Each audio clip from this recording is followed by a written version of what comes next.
Hey, it's Adam with ROAS Media, and today we're looking at New England Ductless. They're a mini-split contractor up in Boston, and they're advertising for a mini-split installer.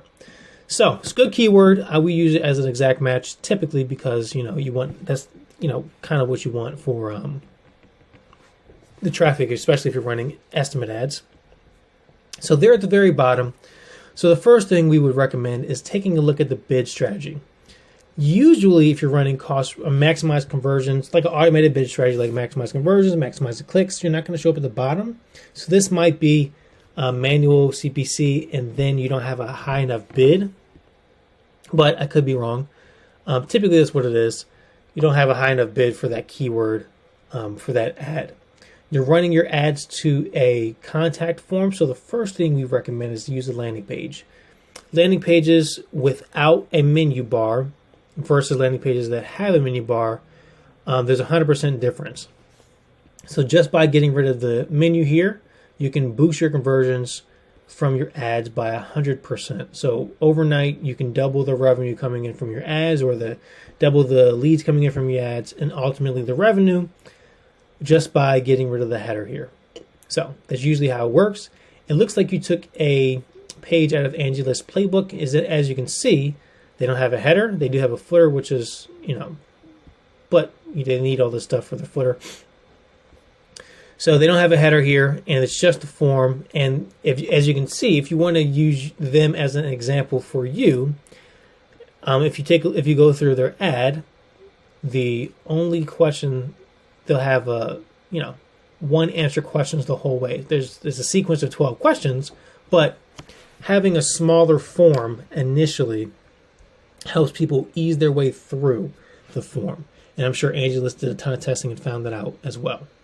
So, first things first is a dedicated landing page. Secondly, have a multi-step form if you're thinking of using just the form. And we would recommend testing it out, of course.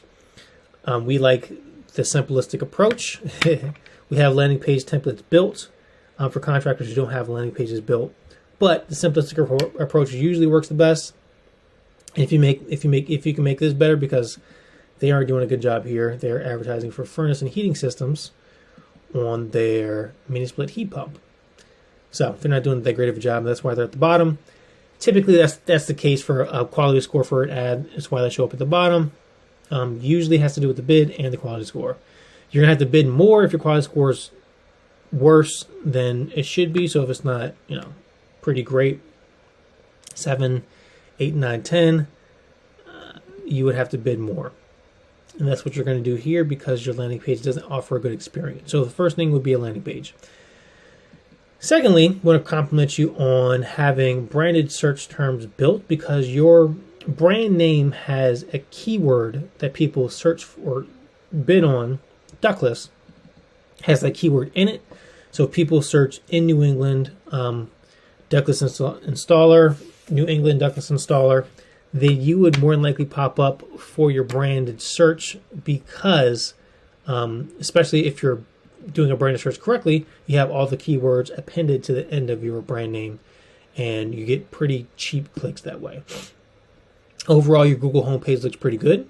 No complaints here. Everything is 4 or 5 stars, which is great. And no one else is showing up for your keywords yet. So that's a good thing as well. So the first thing you recommend is landing page. The second one is keyword pruning. So if you don't mean to show up for this keyword because you have install and maintenance, maybe the ad, I'm a stickler for how the ads are supposed to look, but maybe your ad is, maybe mini split is your keyword and you have this one showing up for both. I'm not entirely sure, but pruning keywords would help you boost your conversions because you'd only be showing ads for the targeted traffic you want to. I'm not sure what keyword this is.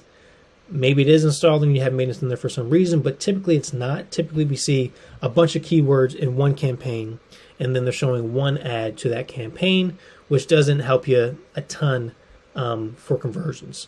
So breaking out the keywords into keyword categories inside an ad group, and then having ads that match that keyword group, and then excluding all the other keywords and different ad groups from that installer campaign. So A mini split installation would be one keyword, mini split maintenance would be another keyword. You would exclude the two from each other.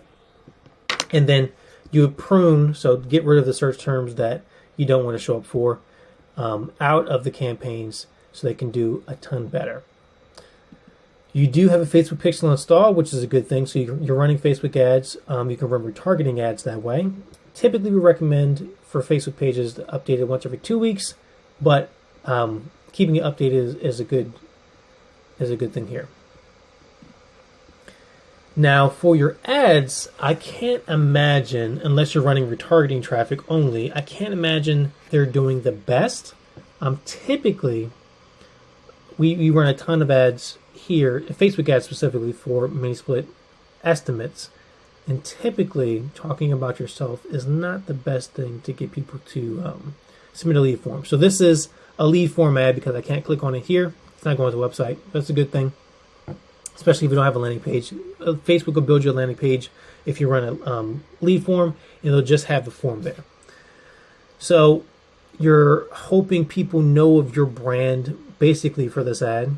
And if you're advertising on Facebook to cold traffic, which I assume that's what you're doing, maybe I'm incorrect, but actually I'm probably incorrect. These look like retargeting ads. But if you wanted to, increase the leads coming in for cold traffic, we have our Facebook ad winners of the month. So these are the winners in our testing for our contractor network and over the entire network. This one had the lowest cost per lead. This one spent the most money. So we think this is the most valid.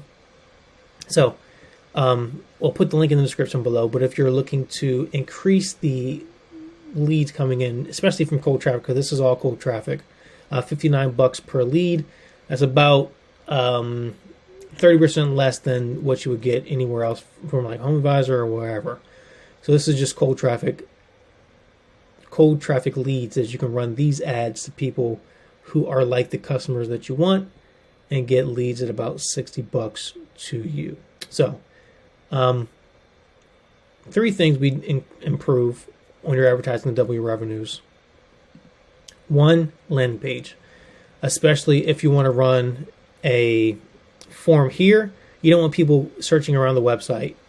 You want them to either give you a call or submit a lead form to you. So a landing page designed for your advertising is number 1. Number 2 is a multi-step form.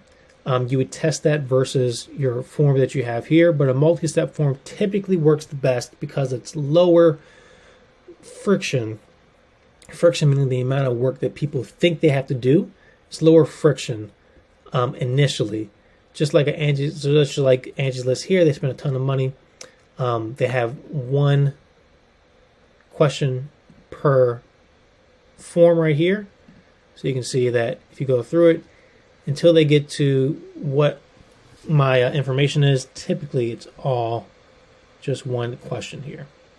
And this helps people figure out better. You can qualify them better, and it also gives them it's a lot easier to do something like this than it is to fill out a big form like this. And thirdly would be to, maybe this is remarketing, but if you're not running remarketing, remember marketing, if you are using Facebook correctly, you can give Facebook your customer data, and then Facebook will find people that match the people who have bought from you in the past. So that's called a lookalike audience. You can run cold traffic campaigns to bring in a ton more leads from Facebook for cold traffic. So that's not really how to double your conversions. There's 2 things to double your conversions, but that's another tip you can do, especially because I see you're running Facebook and it looks like you're doing it fairly efficiently because you are running a marketing campaign. So the 2 things, double your conversions, landing page.